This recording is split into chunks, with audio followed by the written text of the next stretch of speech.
બોટાદ જિલ્લાના બરવાળા શહેરમાં કેન્દ્રીય ગૃહમંત્રી અમિત શાહના બાબા સાહેબ આંબેડકરની ટિપ્પણીના વિરોધમાં પ્રતિકાર રેલીનું આયોજન કરવામાં આવ્યું હતું। કેન્દ્રીય ગૃહમંત્રી અમિત શાહના બાબા સાહેબ આંબેડકર ઉપર કરેલી ટિપ્પણીને પગલે ડોક્ટર બાબા સાહેબ આંબેડકરજીની વિચારધારા ધરાવતા લોકો દ્વારા બરવાળા શહેરના આંબેડકરજીની પ્રતિમાથી મામલતદાર કચેરી સુધી એક પ્રતિકાર રેલી યોજી હતી। ઢોલ નગારા સાથે સૂત્રોચ્ચાર કરીને વિરોધ નોંધાવતા રેલી મામલતદાર કચેરી પહોંચીને આવેદનપત્ર પાઠવ્યું હતું।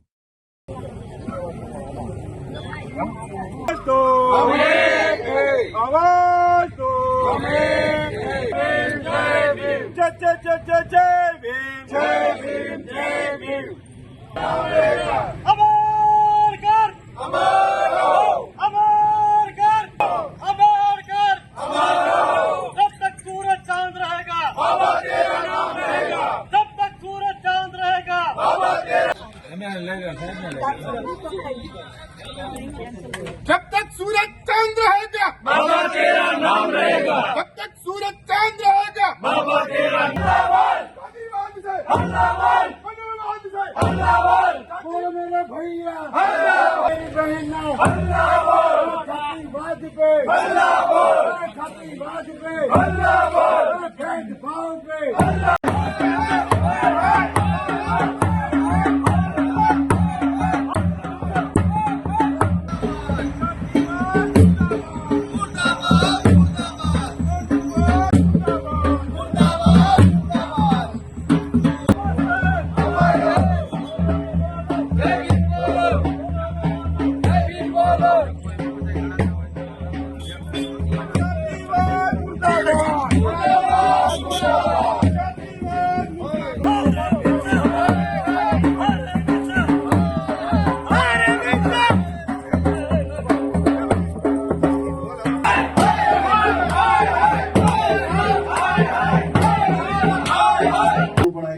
આવેદનપત્ર છે અને એમાં એવું કહેવા માંગીએ છીએ કે બાબા સાહેબ વિશે જે ટિપ્પણી કરી છે એ ફેશન નહીં પણ એ અમારો હક છે કે જિંદગીમાં ક્યારેય કોઈનું અપમાન સહન કરવું નહીં અને કોઈનું અપમાનિત કરવા નહીં, બરાબર। એટલે આ સાથે અમે તમારી આગળ આશા રાખીએ છીએ કે અમારી વાણીને વાચા આપી। કીર્તિ ચાવડા, રાષ્ટ્રીય દલિત અધિકાર મંચ, બોટાદ જિલ્લા પ્રમુખ। આજ રોજ અમે મામલતદાર સાહેબ જે છે બરવાળા એમને આવેદનપત્ર આપી અને એ અમારું આવેદનપત્ર રાષ્ટ્રપતિ સુધી પહોંચાડે કે જે અમિત શાહ ગૃહમંત્રી છે તેઓ દ્વારા સંસદ સભાની અંદર આંબેડકર એ ફેશન થઈ ગઈ છે એવા અભદ્ર ટિપ્પણી કરવામાં આવી।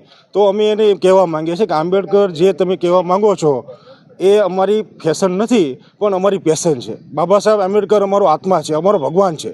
તો આના વિશે તમે આજે ટિપ્પણી કરી તો રાષ્ટ્રપતિને અમે અહીં આવેદનપત્ર આપી અને કહેવા માંગીએ છીએ કે અમિત શાહ ઉપર જે તડીપાર છે કાર્યવાહી થાય અને એને સંસદમાંથી સભ્ય કરવામાં આવે।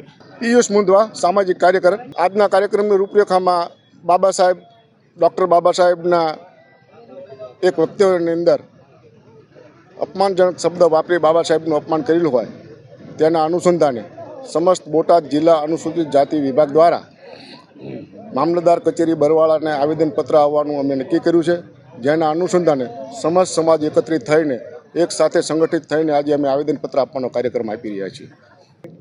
નટુભાઈ એમ ચાવડા, બરવાળાનો રહેવાસી છું, રિટાયર્ડ આઈએસ ઓફિસર છું। ભારતની લોકસભાની અંદર તાજેતરમાં ગૃહમંત્રી અમિત શાહે ડૉક્ટર બાબા સાહેબ આંબેડકર વિશે જે અપશબ્દો કહ્યા છે તે સમગ્ર દલિત સમાજ માટે અપમાનજનક છે। આખા ભારતની અંદર એનો વિરોધ થઈ રહ્યો છે, આખા ભારતે એનો વિરોધ નોંધાવ્યો છે। આ સંસદ સભ્યની અંદર સંસદ સભ્યને જો અમિત શાહ પોતે માનનીય સંસદ સભ્ય કહેતો હોય તો ડૉક્ટર બાબા સાહેબ તો ભારત રત્ન છે, વિશ્વ વિભૂતિ છે અને છેલ્લા 100 વર્ષની અંદર એવો કોઈ પણ વિભૂતિ પેદા નથી થયો કે જેથી એનું નામ ભારત સિવાયની અમેરિકન યુનિવર્સિટી પણ એનું નામ લખેલું છે। તો આમ તેમણે અપમાન કરી સમગ્ર દલિત સમાજનું અપમાન કરેલ છે અને એના વિરોધમાં એમણે રાજીનામું આપી દેવું જોઈએ ખરેખર તો, અને એમને માફી તો માગવી જ જોઈએ અને જ્યાં સુધી માફી નહીં માગે ત્યાં સુધી આ સમગ્ર દલિત સમાજ ભારતનો એની સાથે રહેશે અને એક થઈ અને એમનું રાજીનામું આપવા માટે પ્રયત્ન કરશે। જગદીશભાઈ મોતીભાઈ ચાવડા, વિધાનસભા ચોસા ગરડાના કેન્ડિડેટ। અમારા બરવાળા શહેર અને ગ્રામ્યની અંદર આજે વડીલો અને યુવાનો કાર્યકરો દ્વારા અમિત શાહે સંસદની અંદર જે બાબા સાહેબનું અપમાન કર્યું છે તે બદલ તેમને માફી માંગવી જોઈએ અને જો તેઓ માફી નહીં માંગે તો બરવાળા શહેર ગ્રામ્ય અને બોટાદ જિલ્લાની અંદર દલિત સમાજ આક્રોશભરે રેલી અને ધરણાનો પ્રોગ્રામ આપશે. અને આજે સૌ ભેગા થઈ અને બરવાળા મમતા કચેરીએ બહોળી સંખ્યામાં સૂત્રોચ્ચાર કરી આવેદનપત્ર આપશે અને ફરીવાર અમિત શાહ આવું કૃત્ય ન કરે તેની માગણી કરશે.